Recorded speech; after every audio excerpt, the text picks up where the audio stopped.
Bu gün sizləri meşənin içində, çayın düz qırağında yerləşən və çox tanınmayan bir restorana aparacağam. Videoya keçid etmədən öncə buranı tanıyanlar bu restoranın adını və hansı rayonda yerləşdiyini aşağıda rəylərdə yazsınlar. Öncəliklə bu video sponsorlu video deyil. Bildiyiniz üzrə mənim YouTube konseptim Azərbaycanın və dünyanın müxtəlif bölgələrini, şəhərlərini, ən gözəl mənzərələrini, çox bilinməyən yerlərini çəkib sizlərlə paylaşmaqdır. Əslində biz Oğuza getmirdik, lakin nahar eləmək üçün Oğuza döndük və bu restorana girdik. Dostlar, bu restoranın adı Vidadi Kafecedir. Bəlkə də adından deyə bilərsiniz ki, adi bir yerdir, amma düşünün, meşənin içində, çayın qırağında yerləşən bir kafe. Hətta adı Qaviyyətdin Oğuz brendi də gedirdi.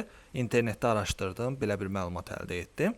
Və şapalaq kababı ilə məşhurmuş bu restoran. Biz də sifarişimizi şapalaq kababından yana verdik.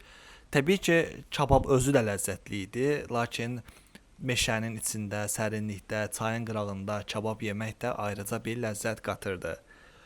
Dostlar, bu videonu paylaşmaqdakı əsas məqsədim belə gözəlliyi sizlərə tanıtmaqdır. Əgər yolunuz Oğuza düşərsə, mütləq buraya baş çəkin.